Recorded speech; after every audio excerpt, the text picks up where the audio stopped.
உங்களை சீ போ என் பக்கமே திரும்பாதன்னு சொல்லி அவமானப்படுத்தின இருக்காங்கல்ல, அவங்களுக்கு நீங்க என்ன பதிலடி கொடுக்க போறீங்க?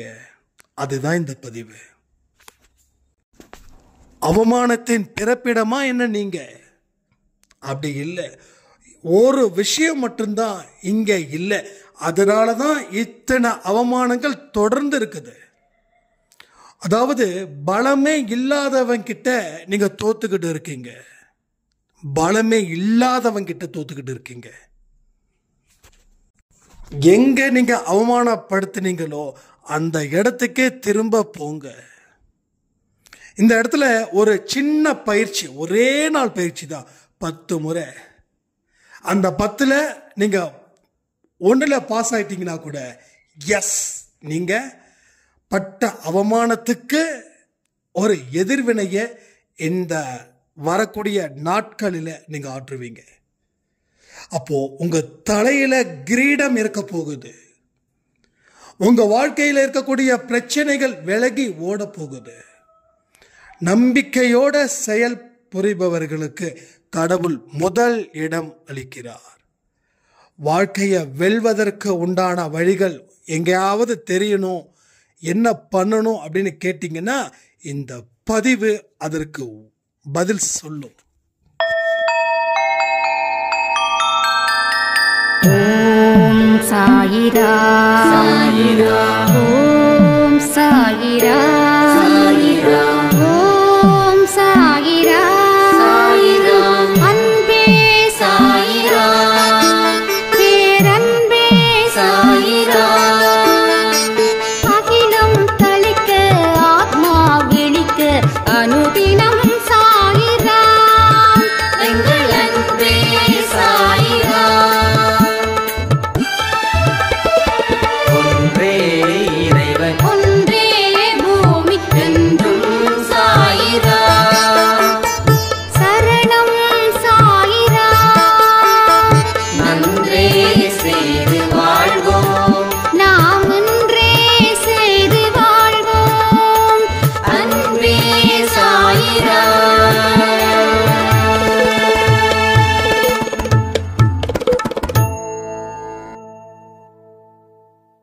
சாய்ராம். என் உயிரின் உயிரானவர்களே, கூப்பிட்ட குரலுக்கு ஓடி வருபவர் தான் சாயப்பா. நீங்க ஆபத்து காலத்துல சாயப்பா என்னை காப்பாத்து அப்படின்னு சொன்னா அவர் மறுகணமே உங்களிடம் வந்து நிற்பார். உங்களுக்கு தேவையான அத்தனை விஷயத்தையும் செஞ்சு கொடுப்பார். அதனால வாழ்க்கையில் எவ்வளவு பெரிய போராட்டம் வந்தாலும் பயப்படாதீங்க. முன் வச்ச கால பின் வைக்காதீங்க. உங்களுடைய ஒவ்வொரு அணுக்களிலும் அவர் நிறைந்திருக்கிறார். உங்களோட உடம்புல அவர் சக்தியா இருக்காரு. உங்க மனசுல அவர் சக்தியா இருக்கிறாரு. உங்க செயல்களில அவர் சக்தியா இருக்காரு. உச்சந்தலையில இருந்து உள்ளங்கால் வரைக்கும் அவரே உங்களிடம் இருக்கிறார். நான் சொன்னது சும்மா விளையாட்டுக்கோ வேடிக்கைக்கோ இல்லை, உண்மை. இந்த பதிவு முடிஞ்சதுக்கு அப்புறம் 10 நிமிஷம் கண்களை மூடி உச்சந்தலையில இருந்து உள்ளங்கால் வரைக்கும் அவர் இருக்கிறதா ஃபீல் பண்ணி பாருங்க. அட்லீஸ்ட் ஒரு 10 தடவையாவது ஃபீல் பண்ணுங்க. 10 தடவையில் ஏதோ ஒரு டைம்ல ஒரு கிளிக் ஆகும். உடம்பு மெய்சில் இருக்கும், இல்லை உச்சந்தலை சூடாகும். உடம்புல ஒரு புது விதமான வைப்ரேஷன் இருக்கும். ஏன்னா சில விஷயங்களை நம்ம சோதிச்சு பார்க்கல. அவர் இருக்கிறார்ன்றத புரிய வைக்கிறதுக்காக அவர் உங்களிடம் நடத்தும் மிகப்பெரிய விளையாட்டா கூட இது இருக்கலாம். அவருடைய திருவிளையாடல இதுவும் ஒன்னா இருக்கலாம். அப்போ அப்படி இருக்கும்போது ஒரு உண்மை விஷயத்தை நாம அதை நேருக்கு நேரா இல்லை அதை ஃபீல் பண்ணும்போது நமக்குள்ள இருக்கக்கூடிய நம்பிக்கை சக்தி அதிகரிக்குது. வெல்வதற்கு இதை விட வாய்ப்பு எதுவுமே இல்லை உங்க வாழ்க்கையில். எங்கே நடக்க போகுதுன்னு நினைச்சு 10 தடவை ட்ரை பண்ணா, தடவை ட்ரை பண்ணா கூட நடக்காது. நடக்கும்ன்ற நம்பிக்கையை வச்சு முயற்சி பண்ணி பாருங்க. சில பேருக்கு முயற்சியிலே பலன் கொடுக்கும், சில பேருக்கு 10வது முயற்சியிலே பலன் கொடுக்கும். ஜஸ்ட் 1 ஹவருக்கு ஒரு தடவை ட்ரை பண்ணி பாருங்க. வாட்டி வந்துருச்சுன்னா விட்டுருங்க, வரலைன்னா மறுபடியும் 2nd ஹவர் ட்ரை பண்ணுங்க. ஸோ நாளைக்கு ஏதாவது ஒரு நேரத்தில் ட்ரை பண்ணிக்கிட்டே இருங்க. 10 தடவை ட்ரை பண்ணுங்க, அதுக்கு மேலே வேண்டாம். அதுக்கு மேலே இன்னொரு சான்ஸ் கடவுள் கொடுப்பாரு, அப்போ பார்த்துக்கலாம். ஸோ உச்சந்தலையில இருந்து உள்ளங்கால் வரைக்கும் நீ இருக்கிற அப்படின்ற ஃபீலிங் உங்க வாழ்க்கையில பிரச்சனைகளை தீர்க்கும். ஒரு நம்பிக்கை கொடுக்கும், நம்பிக்கை கை கொடுக்கும். அதாவது உங்க வாழ்க்கையில பெரிய அளவுல போராட்டம், அந்த போராட்டத்துக்கு பக்கபலமா உங்களை விட 1000 மடங்கு பலம் வாய்ந்தவர் நான் இருக்க, நீ கவலைப்படாத, போராடு, என்ன நடந்தாலும் நீ ஃபீல் பண்ணாத, நான் உனக்கு உதவி செய்யற அந்த நினைப்பு இருந்துச்சுன்னா உங்க போராட்டம் எளிதில் வெற்றி அடையும். ஏன் வெற்றி அடையுது? அப்போ நமக்கு ஏன் போராட்டம் வெற்றி அடையல? ஏன் இந்த இடத்துல மட்டும் போராட்டம் வெற்றி அடையுதுன்னா, நம்மளை விட பலம் வாய்ந்த ஒரு மனுஷன், ஒரு உறவு, ஒரு நண்பன், யாரோ ஒருத்தர் நமக்கு ஹெல்ப் பண்றதா சொல்றான். அப்போ நாம எவ்வளவு வேணாலும் போராடலாம். போராட்டம் என்ன ஆனாலும், தோல்வியை தழுவினாலும் அவன் தோள் கொடுப்பான்ற நம்பிக்கையில நம்ம போராடி, அந்த போராட்டம் 3/4 பேருக்கு வெற்றி தரும், சில பேருக்கு தான் தோல்வி தரும். ஆனா எந்த ஒரு மனுஷனையும் அவன் பார்க்கல, எந்த ஒரு மனுஷனும் உதவி செய்யலன்னா, நான் போராடி 3/4 பேர் வெற்றி அடைகிறாங்கன்னு சொன்னேன். அந்த 3/4 பேர்ல 10% பேர் தான் வெற்றி பெறுவாங்க. மீதி இருக்கக்கூடிய 90% பேர் வெற்றி பெற மாட்டாங்க. அப்போ உங்க மனசுல ஒரு உறுதியும், ஒரு நம்பிக்கையும், ஒரு தைரியமும், ஒரு நம்பிக்கையும் ஏற்படும் போது, எவ்வளவு மோசமான சூழ்நிலையில நீங்க இருந்தாலும் இன்னொருத்தன் நமக்கு இருக்கிறான், அவன் நமக்கு ஹெல்ப் பண்றான், அவன் சொல்லிட்டான், அவன் என்னை விட பலசாலி அப்படின்னு அந்த வார்த்தை உள்ளுக்குள்ள இருக்கிறதால உங்க உடம்புல இருக்கக்கூடிய அத்தனை விஷயங்களும் என்ன ஆகுது? நல்ல ஸ்ட்ராங் ஆகுது. அப்போ கடவுள் நேரா பார்க்க முடியல, கடவுளை உணரத்தான் முடியுது. அதுவும் வாழ்க்கையில தோத்து போகிற நிலைமையில நாம தொடர்ந்து இருக்கும்போது உணரக்கூட முடியல. ஒரு பயம் நம்மளை ஆட்டுவிக்குது, நடக்குமா நடக்காதா, அவர் இருக்கிறாரா இல்லையா. ஒரு மனுஷன் எப்ப தெரியுமா கடவுளை நம்பல? என்னைக்கு வாழ்க்கையில ரொம்ப கீழே இறங்கி நிற்கிறானோ, போராடுறானோ, அப்ப அவன் நம்பல. ஏன்னா அவன் பயத்தினோடைய பீதியில அவன் போராடிட்டு இருக்கான். அப்போ அவனை விட பலகீனமானவன் தாக்கினா கூட இவன் தோல்வி அடைகிறான். நீங்க உங்க வாழ்க்கையில தோல்வி அடைகிறீங்கன்னா பலகீனமானவர்கள் தாக்கிதான் நீங்க தோல்வி அடைகிறீங்க. உங்களை விட பலகீனமானவர்கள், உங்களை விட பலவீனமானவர்கள், அவங்க கிட்ட நீங்க தோத்துக்கிட்டு இருக்கீங்க. அப்ப அந்த பலத்தை எப்படி பெறுவது, எப்படி நான் தீர்மானிக்கிறது என்னோட பலத்தை அப்படின்னு நீங்க ஒரு கணம் யோசிச்சு பாருங்க. கடவுள் இருக்கிறாரு, அவர் என்னுடைய வாழ்க்கைய முழுவதுமா பொறுப்பேற்றுக்கிட்டாரு, அதனால நான் போராடுவேன், போராடி வெற்றி அடைவேன், வெற்றி நிச்சயமா எனக்கு கிடைக்கும்ன்ற நம்பிக்கையோட நீங்க போராடி பாருங்களேன். அந்த போராட்டம் முடிவுக்கு வரும், வெற்றிகரமா முடிவுக்கு வரும், தோல்வியில முடிவுக்கு வராது. வெற்றித்தனமான விஷயங்கள் தான் இங்க நடக்குது. வெற்றியை மட்டும்தான் இங்க பேசிட்டு இருக்கு. பல தோல்விகளை நம்ம பார்த்துட்டோம், அனுபவத்தை பெற்றோம், போதும், இதுக்கு மேல அனுபவம் வேண்டாம். இனி வெற்றி ஒன்றே என் லட்சியம். அப்போ சோதனைகளை பார்த்து நான் பயப்படக்கூடாது, வேதனைகளை பார்த்து கண்ணீர் வடிச்சுக்கிட்டு இருக்கக்கூடாது. ஒரு மூலையில என்னோட வேலை கிடையாது, ஒரு நல்ல ஒரு இடத்துல தான் என்னோட வேலை. முடியல போய் உட்காந்துக்கிட்டு என்ன பண்ணுறோம்? அழுதுகிட்டு இருக்கோம், புலம்பிக்கிட்டு இருக்கோம். ஏன்? எதுக்காக நம்ம அழுகுறோம்? எதுக்காக நம்ம புலம்புறோம்? எதுக்காக பயப்படுறோம்? என்னைக்கு உங்களுடைய பலத்தை நீங்க இழந்ததா உணர்றீங்களோ, உங்க பலத்தை இழந்ததாக உணர்கிறீர்கள், அதையும் பாயிண்ட் வச்சு தான் சொல்றேன். நீங்க உணர்றீங்க உங்க பலம் இல்லைன்னு சொல்லி நீங்க ஃபீல் பண்றீங்க. ஃபீல் பண்றது முடிவு பண்ணியாச்சு, நீங்க தான் ஜட்ஜ் ஆயிட்டீங்க. அதனால உங்களுக்கு அந்த மாதிரி ஒரு பலத்தை இழந்து நீங்க காணப்படுறீங்க. அதனால தான் இவ்வளவு பெரிய ஒரு மோசமான நிகழ்வு உங்களை வாட்டி வதைக்குது. ஸோ தைரியமா சொல்லுங்க, ஆனந்தமா சொல்லுங்க, ஹாப்பியா சொல்லுங்க, கண்ணாடி முன்னாடி நில்லுங்க, சிரிங்க, உங்க நம்பிக்கையை பார்த்து நீங்களே பெருமைப்படுங்க, நல்லா பேசுங்க. 4 வார்த்தை இல்லை, 40 வார்த்தை இல்லை, 400 வார்த்தைகள் தினமும் பேசுங்க, தினமும் பிராக்டிஸ் பண்ணுங்க. முடியும்னு நினைச்ச முன்னாடி நில்லுங்க, முடியாத நினைச்ச பின்னாடி போனது போதும். இதுக்கு மேல போக முடியாது. இதுக்கு மேல பின்னாடி போனா பெரிய பள்ளம் இருக்குது, கீழே விழுந்துருவோம், காணாம போயிடுவோம். போதும், பின்னாடி போய் போய் போய் போய் பல மைல் பல கிலோமீட்டருக்கு பின்னாடி நடந்துட்டோம். இதுக்கு மேல பெரிய பள்ளம் வெட்டப்பட்டு உள்ளது. அந்த பள்ளத்தில் விழணுமா, இல்ல முன்னாடி நின்று முயற்சி செய்து இருக்கக்கூடிய சோதனைகளை எதிர்கொண்டு தாங்கி சாதனை படைக்கணுமா? Think it. நீங்க திங்க் பண்ணுங்க, இந்த விஷயத்தை ஆழமா திங்க் பண்ணுங்க, நல்லா யோசிங்க. வாழ்க்கை ஒன்றும் கெட்டு போயிடாது, இன்னும் வாழ்க்கை இருக்கு. எத்தனை பேர் நம்புறீங்க இன்னும் எனக்கு வாழ்க்கை இருக்குதுன்னு? உங்களுக்கு வயசு 60 70, இதை சொல்றதுக்கு கூட உங்களுக்கு ஏன் தயக்கம்? இருக்குதுன்னு சொல்லுங்க. எஸ், இன்னும் வாழ்க்கை இருக்கு.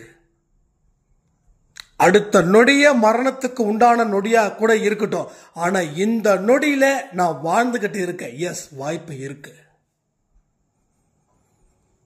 இந்த உலகத்தை விட்டு போகும்போது வீரமானவர்களா போகணும், கோழையானவர்களா போகக்கூடாது. நீங்க ஜெயிக்கிறீங்க, ஜெயிக்கல, சந்தோஷம், அதெல்லாம் தாண்டி தைரியமானவர் அவரு, தைரியமான பெண்மணி, தைரியமானவர், அந்த கண்ணோட்டத்தோட தான் நீங்க இந்த உலகத்தை விட்டு போகணும். அந்த தைரியம் அது இருந்துருச்சுன்னா எல்லாத்தையும் தாண்டி வந்துடலாம். உங்களுக்குள்ள இருக்கக்கூடிய பயத்தை தான் பெரிய பிரச்சனையா இருக்குது. அந்த பயமே உங்களை பைத்தியக்காரனா ஆக்குது. எல்லோரும் போறவன் வரவன் எல்லாம் உங்களை கேலியும் கிண்டலும் நாட்டாமையும் பண்றாங்கன்னா உங்க பயம், உங்க பயத்தின் அடிப்படையில் வாழ்க்கை அமைஞ்சதால அவங்க உங்ககிட்ட மிகவும் லாவகமா உங்களை மட்டப்படுத்தவோ, உங்களை அவமானப்படுத்தவோ, உங்களை ஆளுமை செய்யவோ இருக்கிறாங்க. யாருக்கும் யாரும் அடிமை இல்லை, யாருக்கும் யாரும் வாழ்க்கை கொடுக்க முடியாது, யாருக்கும் யாரும் பிச்சை போட முடியாது. உங்க வாழ்க்கையில ஐயோ கணவர் என்ன அடிக்கிறாரு உதைக்கிறாரு, எஸ் அடிக்கட்டும் உதைக்கட்டும், ஆனா அதை விட ஸ்ட்ராங்கான பெண்மணியா நான் இருப்பேன் அப்படின்ற நம்பிக்கை உங்களுக்குள்ள இருந்துருச்சுன்னா உங்க கணவர் உங்களை அடிக்கிறார் இல்லையா, அவரோட கை இனி ஓங்காது. இது உண்மை. உங்களோட மனசுல இருக்கக்கூடிய அந்த சக்தி அவர்கிட்ட போயிட்டு அதை பிரேக் பண்ணும். அதை புரிஞ்சுக்கோங்க. இந்த காலத்துல ஒரு அடிமை கிடைச்சிட்டா அடுத்தவனுக்கு சந்தோஷம், எல்லாம் அடிமையை தேடுறாங்க, அடிமைய தேடிக்கிட்டு இருக்காங்க. நம்ம யாருக்கும் அடிமை இல்லை, நீங்க யாருக்கும் அடிமை இல்லை. நீங்க கடவுளோட செல்ல குழந்தைங்க. எவ்வளவு கண்ட்ரோலா இருக்கீங்க. இன்னைக்கு ஒரு 1 hour நம்ம அன்பேசாயில வாட்ஸ்அப் குரூப்ல சாட்டில் போயிட்டு நான் சாட் பண்ணும்போது அவ்வளோ ஹாப்பி எனக்கு. அதுல நிறைய விஷயங்கள் பார்த்தீங்கன்னா அவ்வளோ கண்ட்ரோலா. நான் கூட இந்த தீபாவளி அன்னைக்கு கிட்டத்தட்ட ஒரு 3 கிலோ ஸ்வீட் சாப்பிட்டு இருப்பேன். எல்லாருக்கும் என் மேல ரொம்ப பொறாம. நீங்க மட்டும் 7 நாள் பயிற்சின்னு சொல்லி எங்களை எதுவுமே சாப்பிட விடாம நீங்க பாட்டுக்கும் 3 கிலோ ஸ்வீட் சாப்பிட்டு இருக்கீங்க அப்படின்னா என்ன அர்த்தம் அப்படின்னு. அப்போ எவ்வளவு கண்ட்ரோலா நீங்க இருக்கீங்க, அந்த கண்ட்ரோலோட பலம் தெரியுமா உங்களுக்கு? இருக்கிற எவ்வளவு தெரிய கஷ்டம் தெரியுமா? மனசை கண்ட்ரோல் பண்றன்றது பெரிய விஷயம். மன கண்ட்ரோல் ரொம்ப கஷ்டம். உலகத்தையே ஜெயிச்சவனுக்கு சமம். ஆனா மனசை கண்ட்ரோல் பண்ண தெரிஞ்ச உங்களுக்கு தைரியமா இருக்க தெரியல. தைரியம் இல்லை அப்படின்னா பலத்தை இழந்துட்டோன்னு அர்த்தம்.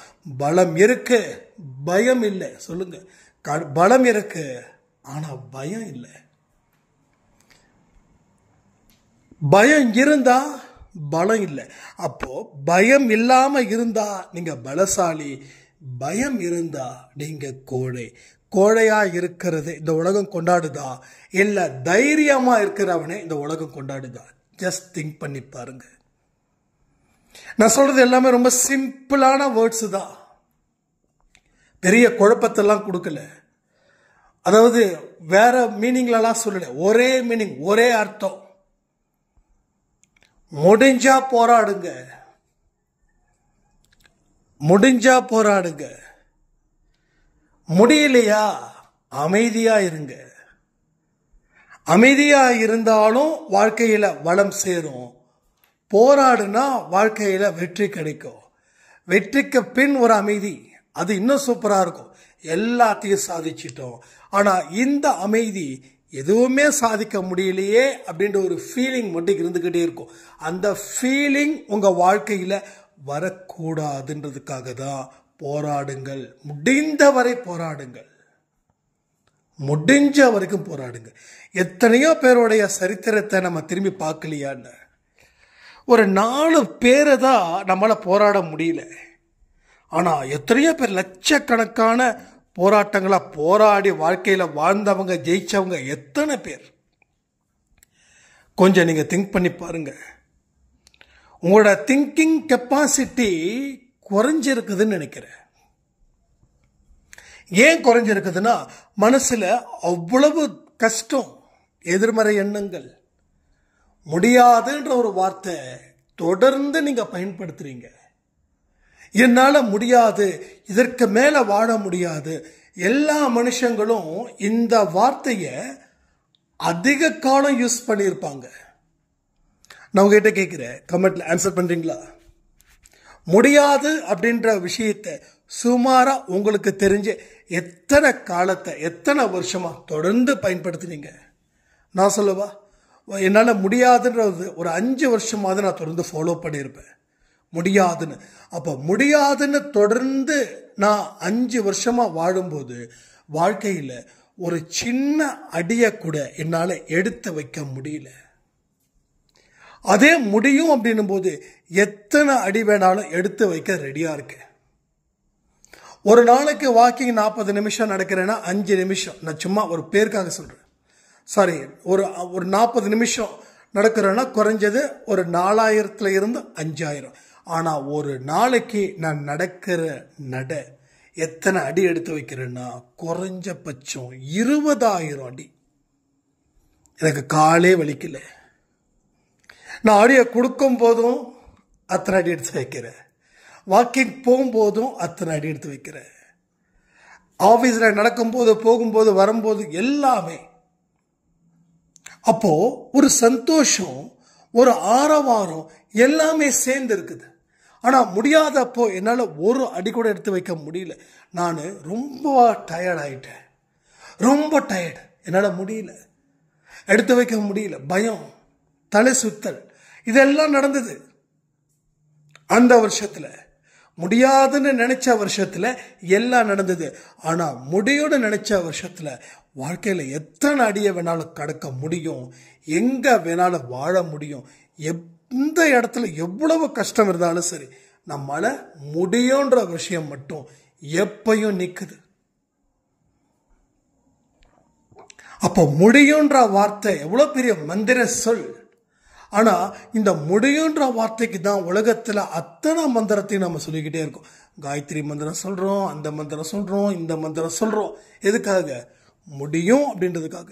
அவ்வளோ மந்திரம் கூட வேண்டாம். கடவுள் முன்னாடி என்னால் முடியும், நீ கொடுத்த பலத்தை வச்சு என்னால் வாழ முடியும்னு ஒரே ஒரு வார்த்தை மட்டும் சொல்லுங்க, எல்லாமே உங்களுக்கு கிடைச்சிடும். அது திரும்ப திரும்ப சொல்லுங்க, அனுபவிச்ச சொல்லுங்க, மகிழ்ச்சியா சொல்லுங்க, நம்பிக்கையோட சொல்லுங்க. எஸ், நீங்க டெஃபினட்டா உங்களால எல்லாமும் முடியும், எல்லாம் முடியும். இதையெல்லாம் ஜஸ்ட் திங்க் பண்ணி பாருங்க. வாழ்க்கையில நடக்கல அப்படின்னு நம்ம கற்பனை பண்றோம், ஆனா நடந்தா எவ்வளவு சந்தோஷமா இருக்குன்றத கற்பனை பண்ணி பார்த்திருக்கீங்களா? கற்பனை பண்ணி பார்த்திருக்கீங்களா? இப்போ நீங்க ஒரு ஃபங்க்ஷனுக்கு போறீங்க, உங்களுடைய தோற்றத்தை பார்த்து சிலர் என்ன பண்ணுவாங்க, ஒரு மாதிரி ஒதுங்குறாங்கன்னு வச்சுக்கோங்க. நீங்க பெரிய பெரிய பணக்காரராக இருந்திருக்கலாம், இப்ப ஏழையா இருந்திருக்கலாம், இல்ல அப்பயும் ஏழையா இருந்திருக்கலாம், இப்பயும் ஏழையா இருந்திருக்கலாம், ஏதோ ஒரு விஷயங்கள். ஏன்னா ஒவ்வொரு மனுஷனும் ஒரு மாதிரியே தான் பார்ப்பாங்கல்ல. இப்போ அப்படி இருந்து உங்க மனசு ரொம்ப வலிக்குது இல்லையா? சொல்லுங்க, எத்தனை பேர் அந்த மாதிரி ஒரு எக்ஸ்பீரியன்ஸை ஹேண்டில் பண்ணியிருக்கீங்கன்னு. சில பேர் என்கிட்ட சொல்லுவாங்க, சைராம் நான் எந்த ஃபங்க்ஷனுக்கு போக மாட்டேன், எல்லோரும் எனக்கு கேவலமா பார்ப்பாங்க, அசிங்கமா பார்ப்பாங்க, ஏன்னா நான் வாழ்க்கையில நிறைய அவமானப்பட்டுட்டேன் அப்படின்னு. ஸோ இதை மட்டும் அவங்க மனசுக்குள்ள சொல்லி சொல்லி கடைசியில் ஒரு ஓரமா உட்காந்துட்டாங்க, வெளியில வர முடியல. அதாவது யாரும் அவமானப்படுத்தலைனாலும் அவமானப்படுத்திடுவாங்களோன்ற ஃபீலிங்ஸ் இருக்கு. அந்த ஃபீலிங்ஸ் எதிரில் இருக்கக்கூடிய மனிதனை போய் அடையாளப்படுத்துது. அவன் என்னமோ ஒரு பேச்சுக்கு அவன் பாட்டுக்கும் அவமானப்படுத்திருப்பாரு. இப்போ இப்படித்தானே நீங்க நினைச்சீங்க, இப்படித்தானே கற்பனை பண்ணீங்க, அப்படி தானே இன்னைக்கு அந்த அவமானத்தை தாங்கிட்டு இருக்கீங்க. ஜஸ்ட் ஒரு தடவை நம்ம இப்படி திங்க் பண்ணி பார்க்கலாமே, என்ன ஆயிட போகுது? கற்பனை பண்றதுல கூட நமக்கு வாய்ப்பு இல்லையா? அவ்வளோ பாவம் பண்ணிட்டோமா? சத்தியமா இல்லைங்க. மனசார சொல்லட்டுமா, நீங்க யாரும் எந்த பாவமும் செய்யல. அடுத்தவங்க மேல பாவப்பட்டீங்க, அதனால பாவமா நீங்க. உங்க நல்ல உள்ளத்துக்கு கிடைச்ச வெகுமானம் தான் இந்த அவமானம். ஏன்னா நல்லவரா இருந்த உங்களுக்கு வல்லவரா வாழ தெரியல. இந்த சொசைட்டியில நல்லவராகவும் இருக்கணும், வல்லவராகவும் இருக்கணும். நான் நல்லவன்ற ஒரு விஷயத்தை வச்சுதான் நீங்க வீழ்ச்சியை அடைஞ்சீங்க. ஆனா நல்லவனா இருந்தோம், வல்லவனா இருந்திருந்தா நீங்க இருக்க வேண்டிய இடம் இந்த இடம் இல்லை, வேற ஒரு இடம்.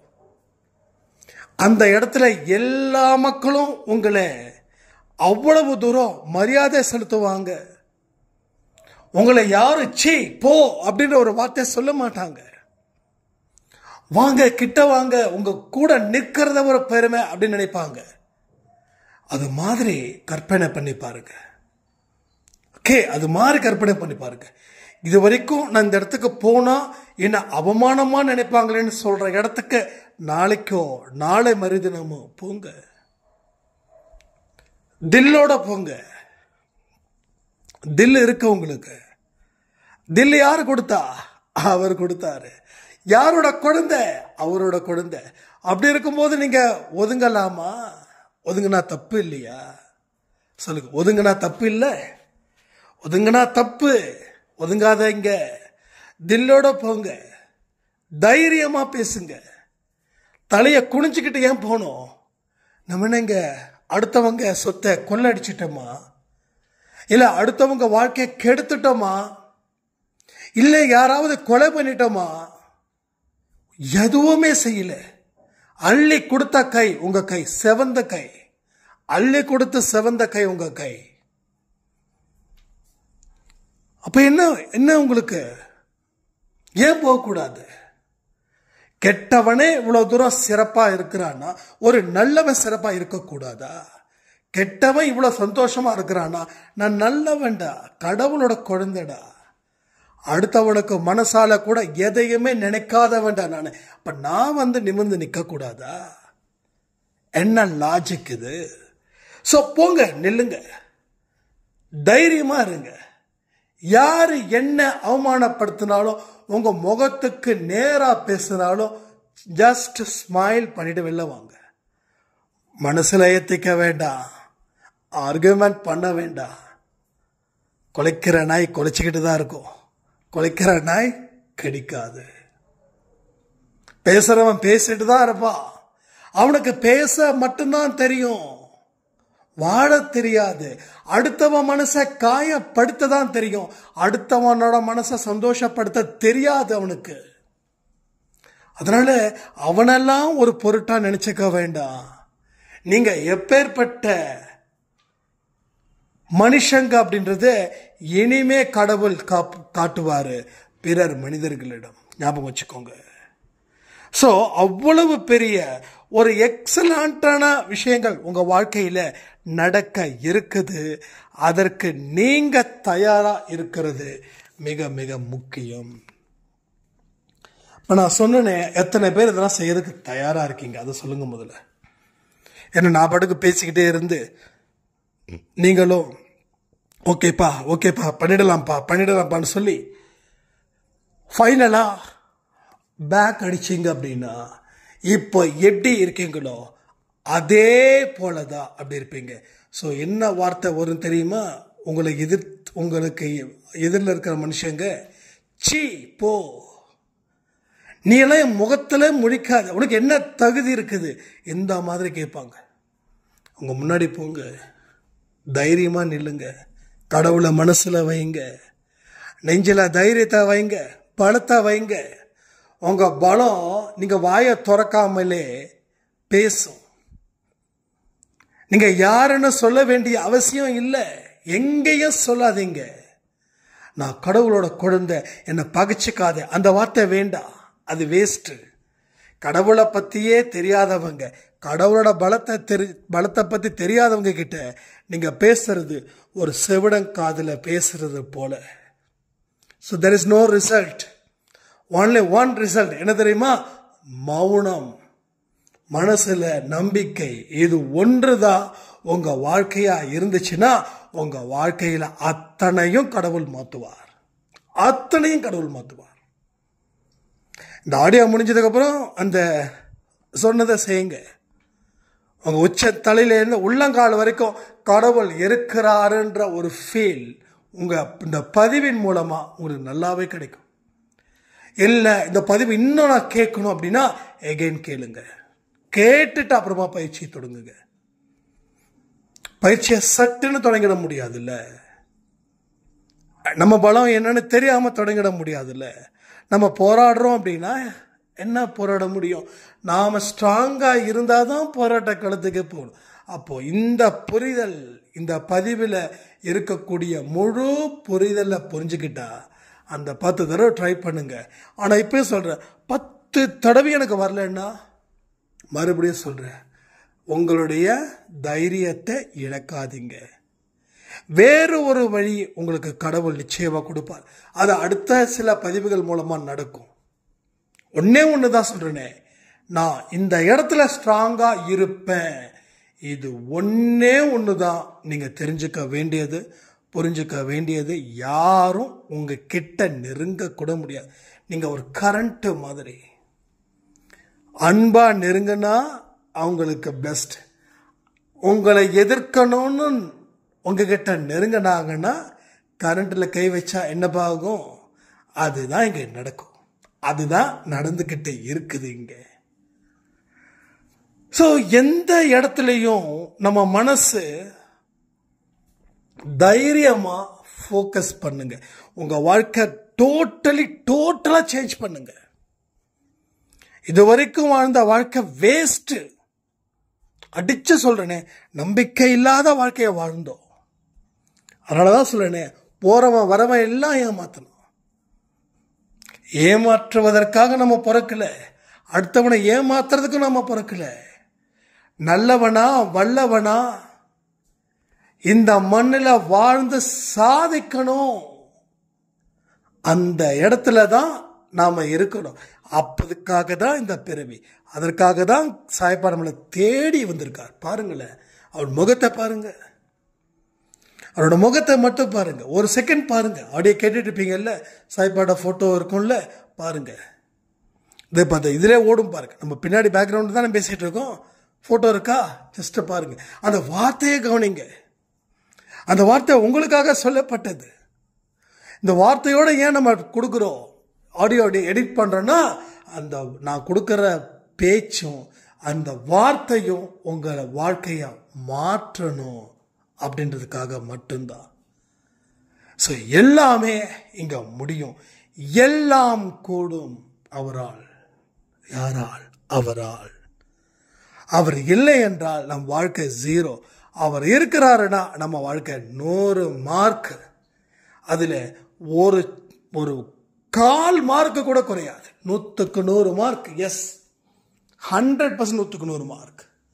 அந்த இடத்துல நம்ம இருப்போம்னு சொல்லி இந்த பதிவை நான் முடிக்கிறேன். ஜெய் சாய்ராம். ஓம் சாயிரா சாயிரா ஓம் சாயிரா சாயிரா